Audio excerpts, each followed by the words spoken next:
जय हिंद, वंदे मातरम बच्चों। आज हम करने वाले 10वीं कक्षा का मोस्ट इंपोर्टेंट क्वेश्चन, प्रकाश के अपवर्तन के तहत। ये क्वेश्चन एग्जाम में आता ही रहता है, तारे क्यों टिमटिमाते हैं।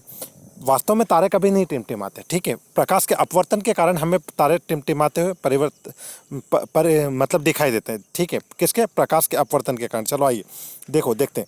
पृथ्वी के वायुमंडल का अपवर्तनांक निरंतर परिवर्तित होता रहता है। आँखों में प्रवेश करने वाला तारों का प्रकाश निरंतर अपवर्तन के कारण अनियमित होता रहता है एवं उस झिलमिलाहट के कारण हमें तारे टिमटिमाते हुए प्रतीत होते हैं। चलो इसी के बाद हमारा सेकंड क्वेश्चन देखिए। व्याख्या कीजिए। क्या है क्वेश्चन हमारा सेकंड? जरा विशेष क्वेश्चन है, ये भी 3 क्वेश्चन है, आज सिर्फ 3 ही करने वाले। व्याख्या कीजिए कि ग्रह क्यों नहीं टिमटिमाते। तो हम लिखेंगे ग्रहों से पृथ्वी की दूरी काफ़ी कम है। ग्रहों से पृथ्वी की दूरी क्या है? ग्रहों से पृथ्वी की दूरी काफ़ी कम है। ग्रहों में प्रकाश के भंडार होते हैं।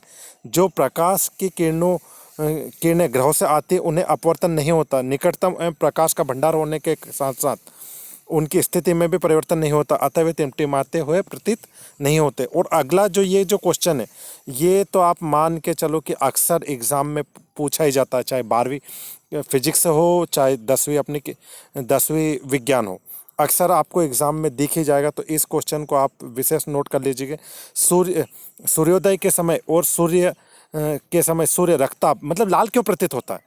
आप देखोगे सुबह सूरज लाल दिखेगा और अंतिम मतलब डूबते समय, तो ऐसा क्यों?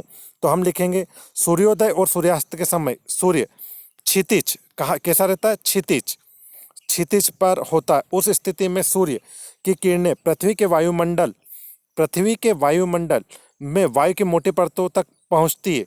उसके पश्चात हमारी आंखों तक कम तरंगदैर्घ्य के प्रकाश के अधिकतर भाग का वायुमंडल के कणों का प्रकीर्णन हो जाता है। इस प्रकार केवल लंबी प्रकाश किरणें लाल प्रकाश ही हमारे नेत्रों में प्रवेश कर पाती, अतः हमें सूर्य लाल दिखाई देता है। बहुत ही इंपॉर्टेंट क्वेश्चन है, ठीक है। सिर्फ लंबी लाल प्रकाश किरणें हमारे नेत्रों तक पहुंच पाती है। अच्छा, अक्सर किसी अंतरिक्ष यात्री को आकाश नीले की अपेक्षा काला क्यों प्रतीत होता है?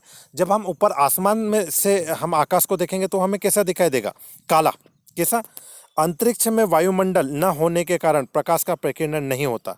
किसका प्रकीर्णन नहीं होता? प्रकाश का। क्योंकि वायु के महीन कण प्रकाश के प्रकीर्णन कर देते। यही कारण है कि अंतरिक्ष यात्रियों को आकाश कैसा दिखाई देता? काला। ऊपर आसमान देखो, यूं तो नीला दिखाई दे रहा है, हमें कैसा दिखाई देता है? आकाश नीला। क्यों? क्योंकि प्रकाश के प्रकीर्णन के कारण।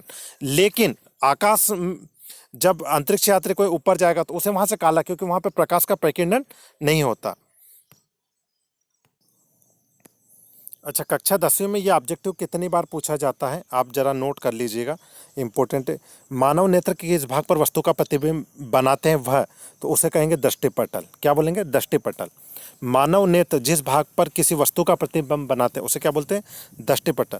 और सामान्य दृष्टि के वयस्क के लिए सुस्पष्ट दर्शन की अल्पतम दूरी कितनी रखी गई? तो 25 सेंटीमीटर। कितनी? 25 सेंटीमीटर। आज के लिए इतना ही। जय हिंद, जय भारत।